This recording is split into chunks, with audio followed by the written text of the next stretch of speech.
Assalamualaikum warahmatullahi wabarakatuh. Waalaikumsalam warahmatullahi wabarakatuh. Selamat malam, terima kasih masih bersama podcast Penjaga Nusantara dengan tema 40 minggu menuju masa depan berkelanjutan. Saya Edi Geseng dan masih bersama Bapak Dr. Taufik Supriyadi selaku penggiat lingkungan. Selamat malam Pak. Malam Mas Edi. Apa kabarnya Pak? Alhamdulillah sehat luar biasa. Harus tetap semangat untuk menjaga lingkungan. Sobat Penjaga Nusantara, episode kali ini kita akan membahas tentang Paranet. Apa saja di Penjaga Nusantara akan kita kupas tuntas. Baik Pak, mengenai Paranet kan di lingkungan Bapak itu sudah pasang Paranet ya Pak.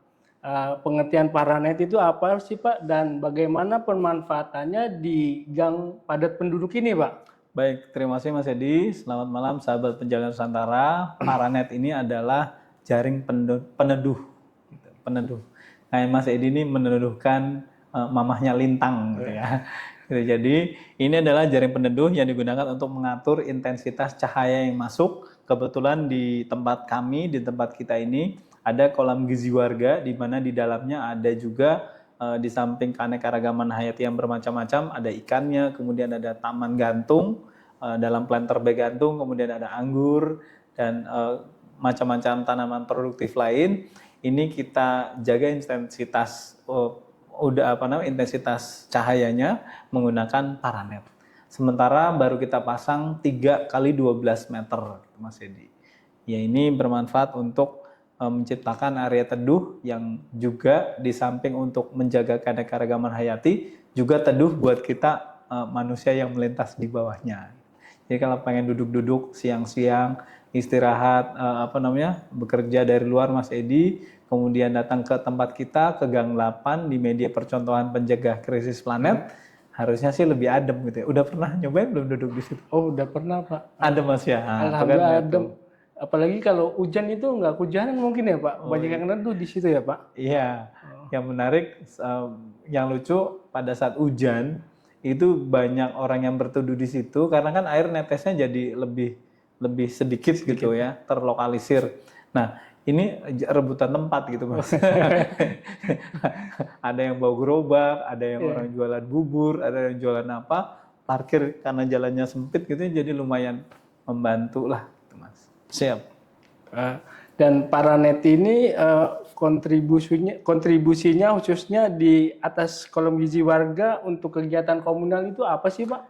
Ya, memang niat awal kita memasang Paranet di atas kolam gizi warga di media percontohan pembelajaran pencegah krisis planet ini adalah dalam rangka untuk mengurangi debris dan juga partikel lain yang bisa masuk ke kolam gizi warga. Kasihan kan kelompok tani perikanan yang harus menguras sering-sering kalau terlalu banyak debris yang masuk ke dalam kolam gizi warga kita gitu. Kolam gizi warga ini kan untuk balita dan lansia.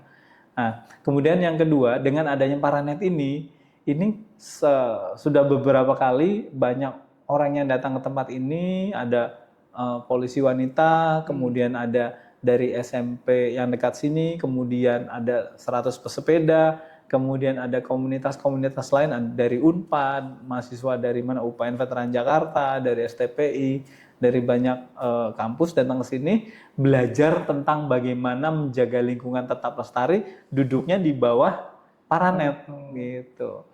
Supaya tidak terlalu panas, Paranet dibuka, ini kan bisa dibuka dan ditutup nih, kita pasangi rel sahabat Penjaga Nusantara untuk mempermudah kalau misalkan panas kita tutup. Kalau misalkan butuh lebih terang lagi, kita buka gitu misalnya. Nah, artinya ini manfaatnya di atas kolam gizi ini untuk komunal di samping juga untuk kolamnya, untuk keanekaragaman hayati yang ada di bawahnya, juga untuk manusianya itu tadi. Di samping untuk berteduh, juga untuk tempat belajar kita, outdoor activity. Bahkan setiap hari Sabtu, Mas Edi dan sahabat Penjaga Nusantara, perpustakaan warga semula kita taruh di bawah Paranet ini di ukuran 3 kali 12. Jadi ini raknya ada di belakang Mas Edi ini, rak bukunya. Sekarang sementara kita pindahkan di depan studio ini Mas. Setiap Sabtu atau Minggu, anak-anak berkumpul untuk membuka buku untuk mengurangi penggunaan gadget sehari-hari. Nah, Di tempat yang ada paranet ini juga kita adakan hari bebas kendaraan bermotor dari jam 6 sampai jam 12 siang setiap hari Sabtu. Nah ini, nanti di bawah sini kita gelar anak-anak tuh untuk membaca buku supaya mengurangi gadget di akhir pekan. Sekaligus buat ngobrol, biar kenal satu sama lain. Sementara itu Mas, manfaatnya Mas. Kalau pengaruhnya paranet terhadap kualitas air dan kehidupan biota kolam gizi itu apa, Pak? Ya memang ini Mas Edi dan sahabat penjaga Nusantara ini memang di banyak jurnal dengan memasang paranet ini mengurangi penguapan air sebanyak 25%. Jadi bayangkan kalau misalkan air penuhnya nih 100 gitu ya, kalau misalkan nyusut 25%, ini kan harus nambah air lagi. Sedangkan katakan kita harus menghemat penggunaan air.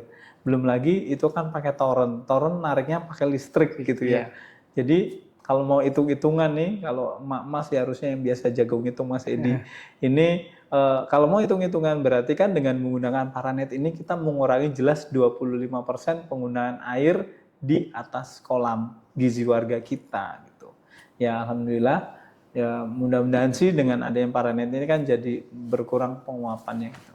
Sejalan dengan banyak tulisan yang dibuat orang, salah satunya studi yang dilakukan oleh Pak Santos di tahun 2018 itu menyatakan seperti itu tadi bahwa penggunaan paranet dapat mengurangi juga pertumbuhan alga terutama di area terbuka.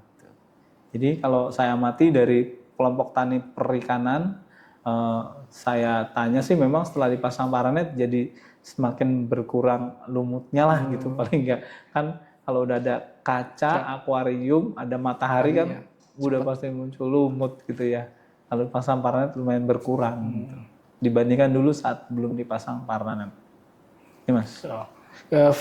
Feedbacknya bagi warga mengenai instalasi dan fungsi paranet itu di arah Bapak itu apa sih, Pak? Baik, Mas Edi, dengan adanya paranet ini, feedback warga ini kan salah satunya ada yang dengan cara langsung dan juga melalui scan barcode yang kita pasang di, nah itu ada barcode tuh. Iya. Itu salah satunya adalah mereka menyatakan dengan adanya paranet ini mereka lebih terlindungi, lebih nyaman kalau melihat media percontohan pembelajaran pencegah krisis planet yang ada 40 item, di mana ada item 1 sampai 40-nya ditulis dalam bahasa Indonesia dan bahasa Inggris.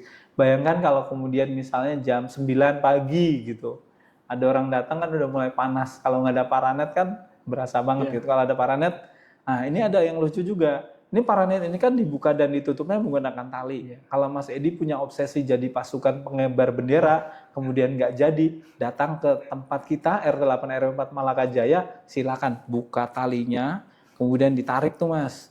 Tarik gitu ya, nanti berkibarlah benderaku. Ini nggak berkibarlah paranetku gitu. Bisa dicoba nanti Mas ya. Ini karena kita gunakan tali supaya mempermudah dengan rel yang ya lebih relatif lebih ringan lah gitu kira-kira. Ya, jadi kalau penasaran nggak terpilih jadi paskibraka, datanglah ke Malakajaya gitu Mas. Siap. Oh gitu ya Pak. Iya Mas. Oh. Kan di lingkungan Bapak itu ada areanya ada 3 gang ya. Berapa gang sih yang udah dipasang paranet Pak? Baik, terima kasih Mas Edi. Ini memang di tempat saya ada 3 gang. Media percontohan pencegah krisis planet ini ada di gang 8. Gang 9, gang 10 belum ada paranet. Kenapa di gang 8 dulu? Karena satu, ini adalah media percontohan dan paranet ini adalah salah satu item dari 40 item yang ada di media percontohan ini, di mana ada rekor muri dan juga ada haki atas 40 itemnya. Jadi sementara masih di satu titik. Walaupun panjangnya dari gang berapa ya? 70 meter, ini baru 12 meter yang ada paranetnya gitu. Yang bisa dibuka dan ditutup.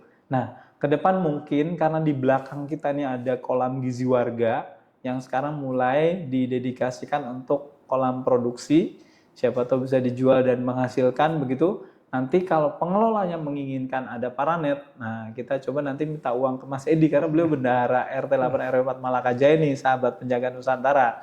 Mas Edi siapkan uang, kita pasang paranet. Tapi tergantung nanti teman-teman di kelompok tani perikanan apakah memerlukan paranet di titik itu. Nanti kita coba litbangkan dulu gitu Mas. Sementara itu dan kolam Mas, ada juga Anggur di gang 8, gang 9, gang 10. Kalau nanti memang memerlukan paranet, ya kita coba pertimbangan untuk dipasang. Oh, begitu ya Pak. Siap. Dan paranet ini termasuk SDGs nomor berapa sih Waduh, Pak? iya benar ini. Tapi stop dulu Pak, sebelum dijawab kita minum dulu Pak. Boleh, siap, Mas.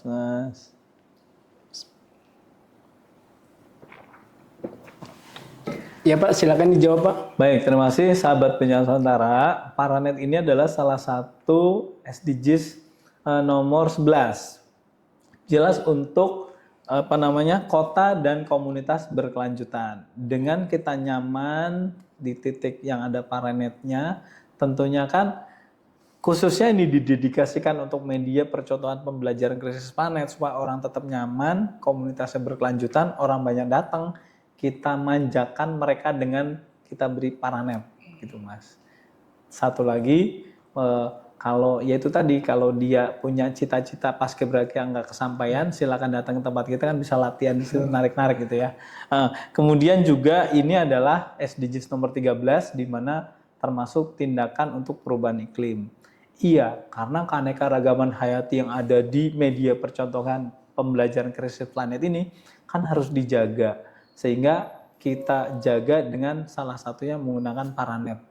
Dan memang setelah ada paranet nih, tanaman yang di dinding terutama tuh jadi lebih subur tuh. Nggak tahu apa karena modelnya memang dia senang agak teduh gitu ya. Karena tanaman macam-macamnya, ada yang senangnya panas gitu, ada yang senang adem gitu. Nanti mungkin akan kita pertimbangkan di taman gantung ini diganti dengan tanaman produktif misalnya kangkung atau bayam gitu. Nah kita nanti cek lagi tuh apakah paranet ini mengganggu pertumbuhan bayam di tempat kita gitu ya. Dan banyak faktor. Kemudian yang ketiga, SDGs dengan kita memasang paranet ini tentunya kehidupan di darat. Karena keragaman hayati yang ada di darat dengan adanya paranet ini kan seharusnya juga menjadi terpengaruh atau tidak gitu ya. Jadi mudah-mudahan pengaturan mikroklimat yang ada di tempat kita ini bisa terjaga dengan adanya paranet. Itu Mas. Oh, begitu ya Pak. Siap. Mungkin Pak sebelum mengakhiri podcast malam hari ini ada closing statement Pak untuk Sobat Penjaga Nusantara. Baik, terima kasih Mas Edi, sahabat Penjaga Nusantara. Closing statement saya, mari kita manfaatkan teknologi yang ada. Paranet ini kan bervariasi dari intensitas berapa persen, dia bisa menyerap menahan matahari, cahaya matahari. Yang kita pakai ini 90% kalau nggak salah nih Mas. 90% ini kan lumayan juga untuk membantu menggunakan teknologi ini untuk menjaga kehidupan di darat supaya mendapatkan manfaat sosial. Ya, warga yang melintas, yang ingin melihat kolam gizi warga, yang nggak bisa datang ke SeaWorld, ke Ancol sana, datang ke tempat kita, siang-siang masih nyaman karena ada paranet gitu ya. Kemudian di gang-gang seperti ini kan juga ya karena memang kita butuh tontonan gitu ya, kita manjakan warga dengan paranet lah gitu. Sementara itu Mas, jadi kalau di kita kan ajarkan anak-anakmu sesuai dengan zamannya. Nah ini kan kebetulan ada teknologi, jadi kita manfaatkan teknologi ini untuk ngajari anak-anak juga gitu. Ini ada teknologi nih, ini namanya paranet gitu. Kalau di mobil kan ada kaca filmnya, ada yang 10, 20, 40, 100% gitu, sampai pengen nyetir aja nggak kelihatan. Nah ini kita ngeliat ke atas jadi nggak kelihatan karena 90%. Sementara itu Mas Edi dan sahabat Penjaga Nusantara. Siap. Makasih Pak atas closing statement-nya Pak. Sobat Penjaga Nusantara sangat inovatif ya dan menginspirasi. Sejatinya kita adalah penjaga alam. Bergeraklah untuk kelestarian lingkungan. Mau tahu persisnya pencegahan krisis planet di Penjaga Nusantara, solusinya bersama tumbuh maju, Penjaga Nusantara untuk Indonesia. Assalamualaikum warahmatullahi wabarakatuh. Waalaikumsalam warahmatullahi wabarakatuh. Selamat malam, makasih Pak. Makasih Mas Edi. Ya. Ya.